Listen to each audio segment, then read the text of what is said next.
कार्तिक का पवित्र महीना है। ब्रज में सर्वत्र तैयारी चल रही है इंद्र के यज्ञ की।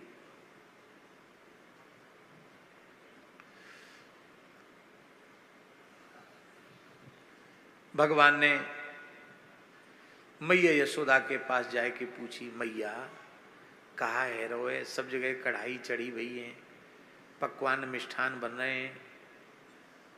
मैया मोहड़े पे कपड़ा बांध के रसोई बना रही। तो मैया ने जोर की झिड़की लगाई, तू बिना हाथ पामन ने धोए बिना तू रसोई घर में कैसे घुसो? देवता रुष्ट है जाएगा? अरे मैया बता तो सही, कौन सा त्योहार आए रहे हो ब्रज में, इतने जोर की तैयारी चल रही है। मैया बोली, तू हमते मगजमारी मत कर, मोते मगजमारी मत कर, तू चले हो जा, अथाई पे तेरो बाबा बैठो है, अपने बाबा से पूछ ले। लाल जी अपने पिताजी नंद बाबा के निकट आए और बोले, कच्छताम मे पिता कोयम संभ्रमो व उपागतः किम फलम कस्य चोद्देशः केन वा साध्यते मखा। हे मेरे पूज्य पिताजी, ब्रज में कौन सा उत्सव आया है? इसका फल क्या है? इस कर्म का उद्देश्य क्या है? और यह यज्ञ हो रहा है, यज्ञ की तैयारी तो हो रही, पर किन साधनों के द्वारा इन यज्ञों को इस यज्ञ को संपन्न किया जाएगा? आप कृपा करके बताएं। देखिए, बहुत से लोगों की आदत होती है, बच्चे कोई जिज्ञासा करते हैं तो उनको झिड़क देते हैं। ए बच्चे हो चुप रहो, क्या समझो बड़े लोगों की बातें, बच्चे हो चुप रहो। ये नहीं होना चाहिए।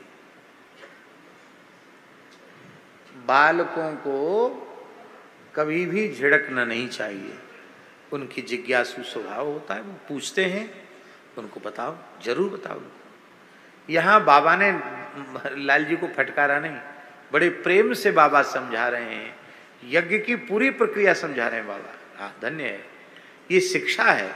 बालकों की जिज्ञासा का समन होना चाहिए, उनको उनकी प्रशंसा करनी चाहिए। वाह, बहुत अच्छी बात तुमने पूछी, बहुत अच्छी बात पूछी, उनको बताना चाहिए। नंद बाबा ने कहा, बेटा देखो, पर्जन्यो भगवान इंद्रो मेघास्तस्यात्म मूर्तयः, ये मेघ जो हैं ये वर्षा के स्वामी भगवान इंद्र हैं, और मेघ जो हैं वह इंद्र का ही प्रतीक हैं, माने इंद्र ही मेघों के स्वामी हैं। इंद्र वर्षा के अधिष्ठात्र देवता हैं, और वर्षा से ही जल होता है, और जल ही संपूर्ण प्राणियों का जीवन है। देखो, सनातन धर्म कृतज्ञता सिखाता है।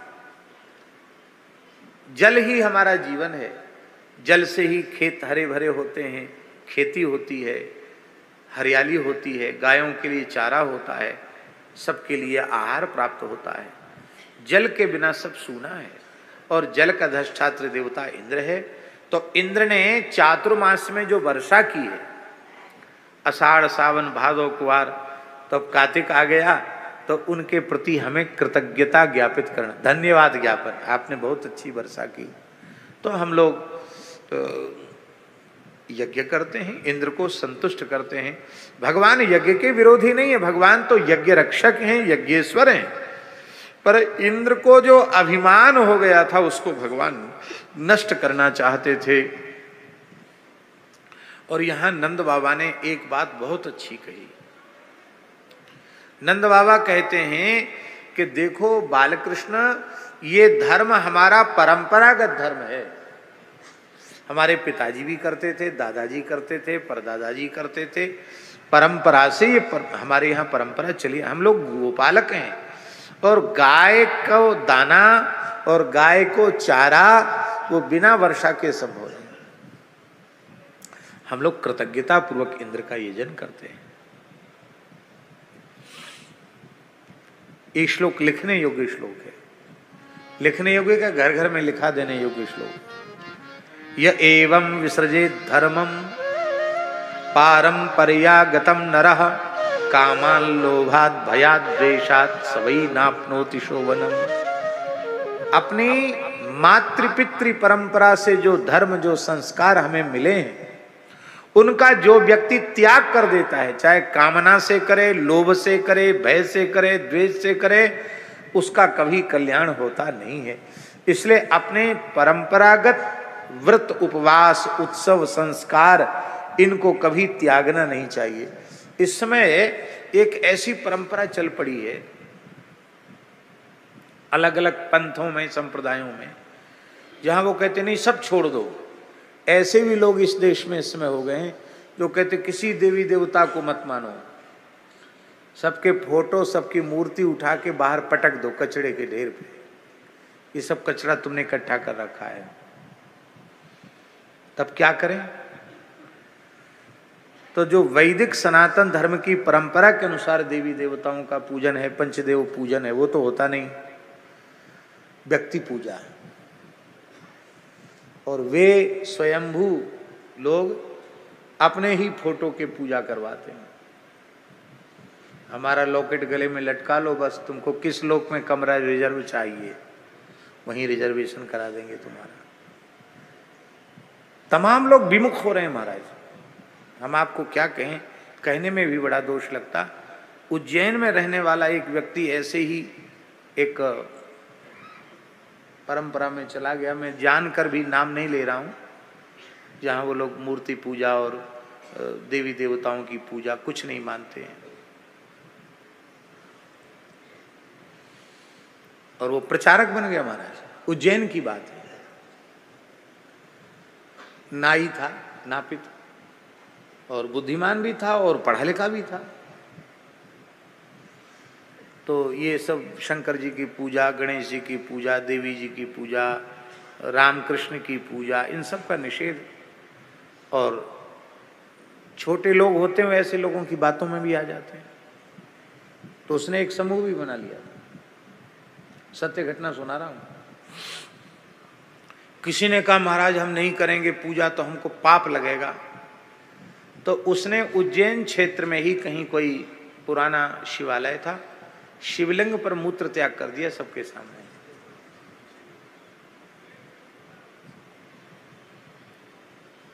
बोले तुम लोगों को दिखाता हूं क्या बिगाड़ता है ये पत्थर, हमारा क्या बिगाड़ेगा। खड़े खड़े लहसुन का कर दिया शिवलिंग पर। थोड़े ही दिन में शरीर में कीड़े पड़ गए, गलित कुष्ठ हो गया हमारा, सब छिद्रों से कीड़े, इतनी दुर्गंध के वहां खड़ा हो तो यहां लोगों का खड़ा होना मुश्किल, और न कोई इलाज। इतना पीड़ित हुआ। हमारे उज्जैन के एक प्रेमी हैं, उनके सामने की घटना है। अंत में एक कुएं में गिरा और वहीं दुखद प्राणांत हुआ उसका। मेरी प्रार्थना है वैदिक वर्णाश्रम धर्म, सनातन धर्म, इनके पवित्र संस्कार हमें कहीं जाकर सीखने नहीं है। हमें अपनी माताजी के परिवार से, हमें अपने पिताजी के परिवार से ही हमें सारे संस्कार मिल जाते हैं। घर में माताएं सब याद रखती हैं आज कौन सा त्योहार है, आज कौन सा उत्सव है, आज क्या करना चाहिए, आज क्या नहीं करना चाहिए। घर में सब माताएं स्मरण रखते हैं कि नहीं रखती? वर्ष भर के सारे उत्सव त्योहार हम लोग बड़ी श्रद्धा से मनाते हैं। रामनवमी जिस श्रद्धा से मनाते, जन्माष्टमी उसी श्रद्धा से मनाते, शिवरात्रि मनाते हैं, नवरात्रि भी उसी उत्साह से मनाते हैं। ये हमें परंपरा से प्राप्त हैं संस्कार, इनका हमें त्याग नहीं करना चाहिए। हम गाय में हमारी श्रद्धा हो, ब्राह्मणों में श्रद्धा हो, संतों में श्रद्धा हो, वर्णाश्रम व्यवस्था में हमारी श्रद्धा हो, शौचाचार में हमारी श्रद्धा हो, वेदादि शास्त्रों में हमारी श्रद्धा हो, तो समझना कि हमारा सत्संग सफल है। उस सत्संग में जाने के बाद हमारी इनमें अश्रद्धा हो जाए, जो श्रद्धेय हैं श्रद्धा के केंद्र हैं, श्रद्धा के बिंदु हैं, श्रद्धास्पद हैं, उनमें ही हमारी श्रद्धा न रह जाए तो ऐसा सत्संग कुसंग से भी बुरा है। इसलिए अपने परंपरागत संस्कारों को त्यागना नहीं चाहिए और थोथी अनन्यता के नाम पर भी किसी भी देवी देवता की निंदा या उसका तिरस्कार नहीं करना। हाँ, इष्ट के प्रति परमानुराग होना चाहिए, अनन्य भाव से उनका आश्रय लेना चाहिए, पतिव्रता नारी के समान। पर पतिव्रता नारी अपने पूरे कुटुंब का भी तो पोषण करते, आदर सबका करते ही नहीं, सास ससुर का, जेठ का, देवर का, बहनोई का, और जो जो होते हैं सबका आदर करती कि नहीं करती। ऐसे ही पतिव्रता नारी के समान पति स्थान पर भगवान को, इष्ट को स्वीकार करते हुए और सब इष्ट से संबद्ध हैं ऐसा मानकर किसी की उपेक्षा करे, न किसी की निंदा करे। भगवान परंपरागत धर्म के विरोधी नहीं है, पर भगवान ये चाहते हैं कि इंद्र का अहंकार कम हो। अहंकार दूर करना ये भगवान का अनुग्रह है, भगवान की कृपा है। भगवान ने कहा देखो हम लोग ग्वारिया हैं, हमारा धन गोधन है और गोधन जिससे बढ़े वो कर्म हमको करना चाहिए, और गोधन को बढ़ाने वाले गोवर्धन हैं। कौन है? गोवर्धन। इसलिए गोवर्धन की पूजा करनी चाहिए, क्योंकि ये गोवर्धन साक्षात नारायण हैं। यहाँ जो 25वां श्लोक है भगवान कह रहे हैं तस्माद् गवाम ब्राह्मणानाम अद्रेश्चारभ्यताम मखः य इंद्रयाग संभारास्तैरयं साध्यताम मखः। यहाँ एक बात ध्यान देने की, गवाम मखः, ब्राह्मणानाम मखः, अद्रेश्च मखः। मख शब्द सबसे अंत में है ना, गवाम मखः, ब्राह्मणानाम मखः और अद्रेश्च मखः। इसलिए भगवान ने जो गोवर्धन पूजा कराई वो सुरभि यज्ञ ही था, वो गो यज्ञ ही था। और उस प्रधान रूप से देखो, जिसका पहले स्मरण किया गया वही प्रधान होता है कि नहीं होता है। तो ये गो यज्ञ है, इस गो यज्ञ में क्या होगा? बोले गो पूजन तो होगा, गो माता की उपासना तो होगी ही, इसके साथ ही साथ ब्राह्मणों का सत्कार होगा। ब्राह्मण ऋत्विज ब्रह्मा अध्वर्यु आदि के रूप में यज्ञ में सम्मिलित होंगे। उन ब्राह्मणों के पूजन का उनके दान मान सत्कार का सौभाग्य प्राप्त होगा। और गिरिराज साक्षात भगवान श्री हरि हैं, उनके पूजन का सौभाग्य होगा। महाराज हमारा ब्रज अलौकिक है, यहाँ देवता पर्वत के रूप में विराजमान। ब्रह्मा जी बरसाने का पर्वत ब्रह्माचल है, साक्षात ब्रह्मा जी तपस्या करके पर्वत बने। नंदगाम का पर्वत रुद्राचल है, साक्षात भगवान शिव ही पर्वत बने हैं। और गिरिराज जी साक्षात गोलोक विहारी श्री कृष्ण है, साक्षात नारायण है। इसलिए हमारे गिरिराज जी ब्रज के बाहर नहीं जाते, गिरिराज जी नहीं जाते और कोई देवता भी नहीं जाता। हमारे मंदिर में विराजमान है बरसाने के एक स्वरूप। एक पंजाब की मैया बरसाने से एक पत्थर ले गई, एक शिला ले गई, और वो शिला वहां ले गई, उधर लुधियाना तरफ की कहीं की बात है। और महाराज जी जब वो ले गई तो वहां घर में उसके उपद्रव शुरू हो गया। बड़ी परेशान कि जब से आई वो ब्रिज से तब से सब बहुत तकलीफ पड़ गई, बहुत परेशानी हो गई, क्या बात है। तो ठाकुर जी से, राधा रानी से उसने प्रार्थना की रो करके। तो रात्रि में उसे स्वप्न में जो वो शिला लेके आई थी उसका दर्शन हुआ, और उस शिला से ब्रह्मा जी प्रकट हो गए स्वप्न में। और उन्होंने क्रोध पूर्वक कहा, अरे मैं 60,000 वर्ष तक कठोर तपस्या करके ब्रज में पर्वत बना केवल इसलिए ब्रजवास करने के लिए, और तू मेरे एक अंश को उठा करके ब्रजभूमि से बाहर ले आई और फिर कहती कि उपद्रव क्यों हो रहा है। यदि अपना कल्याण चाहती है तो जहां से उठा के ले वहीं छोड़ के आ। तत्काल वो लेकर वहां से आई, तो आकर उसने वहीं, तो वहां संत थे, गहोर वन की बात है ये, ब्रह्मचारी जी के कुआं की। तो वहां महात्माओं ने पूछा, मैया क्या निकाल के धर रही है? तो उस मैया ने सारी घटना रो रो करके सुनाई कि महाराज जी मैं लेके गई, तब से बहुत परेशान हूं। तो महात्मा बोले हमको दे दो। इन्होंने स्वप्न दिया, बोले नहीं नहीं हम तो किसी को नहीं देंगे, हम तो बहुत परेशान हो गए, घबरा गए, हम तो जहाँ से उठाए वहीं रखें। वो रख के चले आए। उन महात्मा ने उसको उठा लिया शिला को। उनके यहाँ पूजा हो रही थी, हमारे वहाँ कथा हुई, तो उन्होंने ये सब घटना सुना के हमको दे दिया। बोले आपके मंदिर में रहेंगे। तो ब्रह्मा जी का स्वरूप वो शिला के रूप में ब्रह्मा जी ब्रह्मशिला वहाँ विराजमान है। आज भी ब्रज के कण कण में देवी देवता विराजमान है। बहुत दिव्य है ब्रज, सामान्य नहीं है। इसलिए गिरिराज जी क्या कहना। अब तो भगवान की आज्ञा सबके सिर पर, ईश रजाए शीश सभी पे। भगवान की आज्ञा सबके सिर पर है। बाबा ने कही लाला एक बात है, इंद्र यज्ञ को तो हमें पता है कैसे किया जाए इंद्र को यज्ञ, पर ये गो यज्ञ कैसे होएगा सो तो बताओ। ये गोवर्धन बाबा को यज्ञ कैसे होएगा? बोले या इंद्र याग संभारा तई अयम साध्यताम मखा। इंद्र यज्ञ की सामग्री से ही इस यज्ञ को संपन्न कर दो। बोलो भक्तवत्सल भगवान की जय। पूजन सामग्री में ज्यादा अंतर नहीं रहता। ये हमारे आचार्य योगेंद्र जी इनसे पूछो, महाराज अमुक पूजन कराना है, पर्चा लिख दो, तो तुरंत लिखेंगे रोली मोली पान सुपारी लौंग इलायची अमुक तमुक, सब कंठस्थ रहता है। हम भी कभी पर्चा बनाते थे तो हमको भी कंठस्थ, अब कंठस्थ नहीं है। वही बहुत अकिंचन व्यक्ति है तो उसकी हैसियत देखो, उसकी हैसियत देख करके आप बनाओ।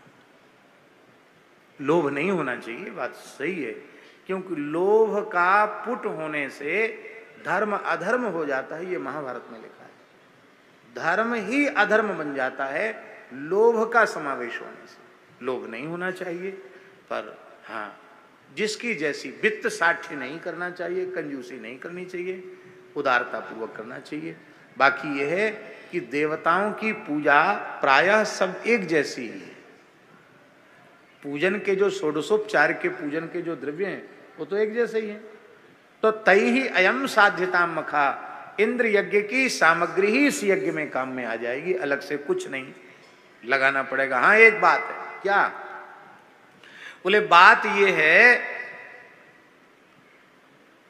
कि गिरिराज बाबा की रोली मोली पान सुपारी में निकात कसर रह जाए तो कोई बात ना है, भोग में कसर नहीं रहनी चाहिए। ये भोग प्रधान ठाकुर हैं, जितने ज्यादा भोग लगाओगे उतने जल्दी राजी है जाएंगे।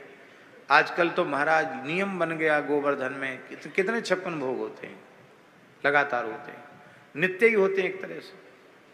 पर ये 56 भोग कैसे हैं जब जानते हैं? हमारे रसिया बाबा बोलते हैं, बोले 7 दिन 7 रात तक ठाकुर जी ने कन्युगरिया पे गोवर्धन उठायो, तो एक दिन में ठाकुर जी के 8 भोग धराए जाते हैं। तो 8 सते 56, तो 7 दिन तक तो भोग लगो नहीं, ठाकुर जी ऐसे ही रहे आए। इससे जब 7 दिन पूरे है गए तो 56 भोग धराए हैं, 8 सते 56। और अन्नकूट अलग है, गिरिराज जी को अन्नकूट, ठाकुर जी को 56 भोग धराए गए।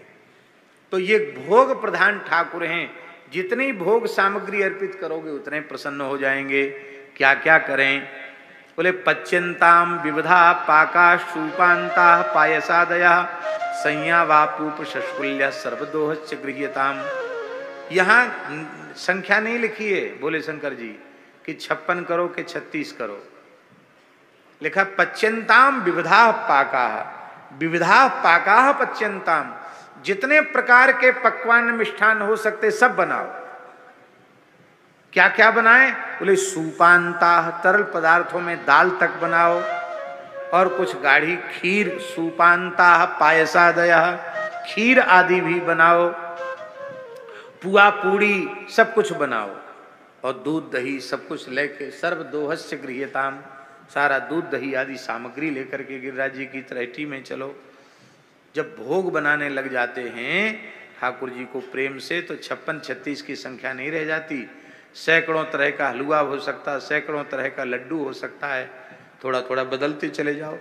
अभी जगन्नाथपुरी में व्यंजन द्वादशी होती है एक मठ में, गौड़ीय परंपरा का मठ है, वहाँ आज भी जो व्यंजन द्वादशी होती उसमें मुख्यमंत्री राज्यपाल भी देखने आते हैं कि ठाकुर जी को व्यंजन द्वादशी को कितना भोग लगाया जाता है। व्यंजन द्वादशी होती जगन्नाथपुरी में, तो एक गौड़ीय मठ है वहाँ व्यंजन द्वादशी होती है। तो आपको सुनकर आश्चर्य होगा, 2-2 हजार 2,500 हजार तरह के पकवान बनते हैं। क्या 56-36 में लगे हैं, 500-500 तरह के तो साग बनते हैं, कितने तरह की चटनियां। वो तो महाराज जी बोले थे कि एक बार महाराज जी आप भी देखने तो आओ कि क्या कैसी तैयारी होती, क्या बनता है। इसलिए कोई आश्चर्य की बात नहीं है। सुंदर भोग सामग्री लेके आओ। सब तो ब्रज में सबको आनंद उत्साह बढ़ गया। सब गिरिराज जी की तलहटी में आए और गिरिराज जी का दर्शन करके भगवान ने बड़ी लीला की। महाराज जी कृष्णस्पन्य तमम रूपम गोप विश्रम्भणं गतः शैलोस्मीति ब्रुवन भूरी बलि मादद बृहद बपु। भगवान एक रूप से गिरिराज जी पर प्रकट हो गए और एक रूप से खुद पुजारी बने हुए हैं। भगवान निर्देश कर रहे हैं, अब आवाहन का मंत्र बोलो, अब पाद्य का मंत्र बोलो, अब आचमन का मंत्र बोलो, अब अर्घ्य का मंत्र बोलो, अब स्नान का मंत्र बोलो, अब पृथक पृथक पंचामृत स्नान कराओ, मिलित पंचामृत स्नान कराओ। एक एक करके विधि का निर्देश कर रहे हैं। पूज भी रहे हैं और पूजा भी रहे हैं। ब्राह्मण मंत्रोच्चारण कर रहे हैं। और ग्वारिया कह रहे हैं, भैया गिरिराज बाबा बड़ो दयालु देवता है, इत एक दिना हैगे इंद्र को यज्ञ करते भाई पतो ही ना है परी के इंद्र कैसो है, कारो है कि पीरो है कि हरो है कि गुलाबी है, बालक है कि बूढ़ो है, इंद्र खबर ना है परी। कितने दयालु देवता है। आज या को पूजन आरंभ ही ना है भयो, अभी तो केवल आवाहन भयो के प्रकट है गयो ये देवता। कछु ग्वारिया कहवे लगे, अरे ये तो हमारे कन्हैया की सकल सूरत थे, या की कछु सकल सूरत मिले जुरे हैं, ये कन्हैया जैसो ही तो है। हाँ ये ने आकार में बड़ो है, हमारो लाला छोटो है। गोपी कहवे लगी, अरे हम सब जाने कछु न कछु दार में कारो है। ललिता जी बोली, दार में कारो ना है, सबरी की सबरी दार कारी है। ये पुजवे वारो देवताऊ हमारो लाल हमारे श्याम सुंदर हैं और पुजाने वाले जजमान भी श्याम सुंदर हैं। पूज भी रहे हैं और पूजा भी रहे हैं। भगवान ने कहा शैलोस्मीति, मैं ही गिरिराज हूं। और जैसे ही गिरिराज जी का पूजन हुआ, भोग सामग्री पधराई गई और जैसे ही तुलसी दल पधराए, भैया भोग तो उसार दो, तुलसी दल तो पधराओ। अच्छा हाँ चलो, नहीं तो उसार दो, तुलसी दल पधराओ, तब तक बड़ा काम है। हम कथा कह रहे हैं ये काम पूरा हो जाए। तो भोग सामग्री पधराई और जैसे ही तुलसी दल पधराया, महाराज जी बृहद बपु भगवान गिरिराज इतने विराट हो गए, हजारों मुख, हजारों भुजाएं, हजारों जिह्वाएं प्रकट हो गई गिरिराज जी की। और महाराज एक साथ भगवान भोग लगाने लगे। बोलो भक्तवत्सल भगवान की। ब्रजवासी कहवे लगे कि भैया देवता तो बड़ो दयालु, या में कोई संदेह ना है, पर बड़े दिना इनको भूखो है। अरे सबरे खाए जाएगो, हमारे ताई कछु छोड़ेगो कि नहीं। भगवान अरे राम राम ऐसी बात मत कहो। क्यों? ये परिपूर्ण देवता है, ये सब कछु ग्रहण कर लेगो तो काउ बात की कमी ना रहेगी। पूर्णमदः पूर्णमिदं पूर्णात् पूर्णमुदच्यते पूर्णस्य पूर्णमादाय पूर्णमेवावशिष्यते। गिरिराज जी के 56 भोग में, अन्नकूट में आज भी कमी नहीं पड़ती है। और ब्रजवासियों ने नेत्र खोले तो क्या देखे, जितनी भोग सामग्री आरोगी उससे कई गुनी अधिक सामग्री प्रकट हो गई। लूट लूट के ब्रजवासियों ने खाया है। बड़ी अद्भुत शोभा है। यही हमारी कथा का विराम हो रहा है।